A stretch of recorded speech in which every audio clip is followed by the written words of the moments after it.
one arm. "Damn!" the shooter exclaimed. "Missed again!" His third shot did the job. The bullet caught her in the middle of the back.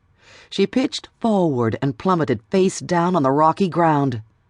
This time, she stayed down. He watched for the better part of a minute, but there was no sign of movement. None at all. Up on the mountain, the shooter was barely able to contain his glee as he gathered equipment and shell casings. Killing people did something for him that killing animals didn't. It made him feel all-powerful and all-knowing. He didn't rush, though. He took his time. After all, there was no reason to worry that she'd somehow get up on her hands and knees and crawl away from him. No. People shot with .50 caliber shells weren't mobile enough for that. He had no doubt that by the time he found her, by the time he and his trusty knife arrived on the scene, the woman would still be there, waiting for him. Stopping at her mailbox after work on a Monday evening in mid-August, Sheriff Joanna Brady surveyed the heat-shimmering landscape of southeastern Arizona. Off across the mesquite-covered Sulphur Springs Valley, she counted 11 separate dust devils, weaving dances and leaving their swirling tracks on the parched desert floor.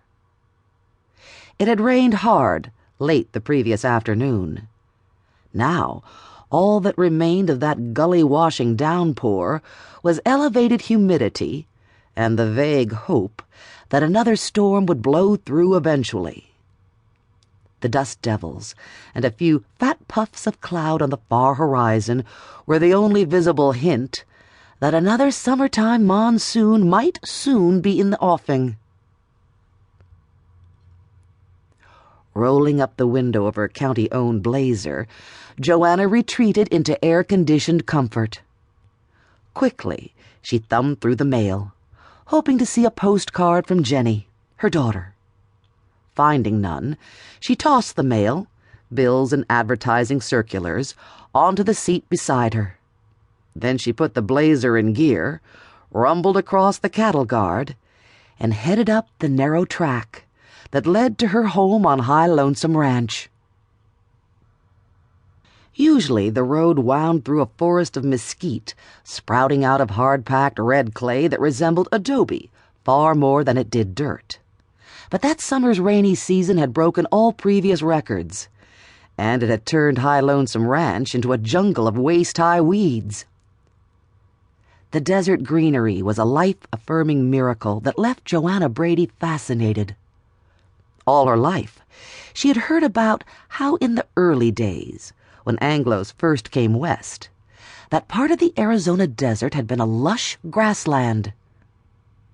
When overgrazing gave rise to water-greedy mesquite, the native grasses had all but disappeared. One of Andy Brady's lifelong dreams had been to clear away the forest of mesquite on High Lonesome and restore the depleted grassland. Unfortunately, Deputy Andrew Brady had fallen victim to a drug lord's hitman long before that dream came true. The Herculean task of clearing the mesquite was something Joanna and Andy might well have tackled together. But on her own, with an 11-year-old daughter to raise alone, and with a demanding, time-consuming job, the stand of mesquite on High Lonesome Ranch was safe, at least for now. Within a quarter-mile of the cattle guard, Tigger and Sadie, Joanna's 2 dogs, came galloping down the road to meet her. Sadie was a long-legged blue-tick hound who ran with all the easy grace of a greyhound. Tigger, a stocky half-pit bull, half-golden retriever, had to struggle to keep up. 20 yards from the blazer, their noisy approach rousted a long-eared jackrabbit out of the undergrowth. When the rabbit exploded from the brush and set off cross-country, the dogs forgot about welcoming Joanna and pounded after him.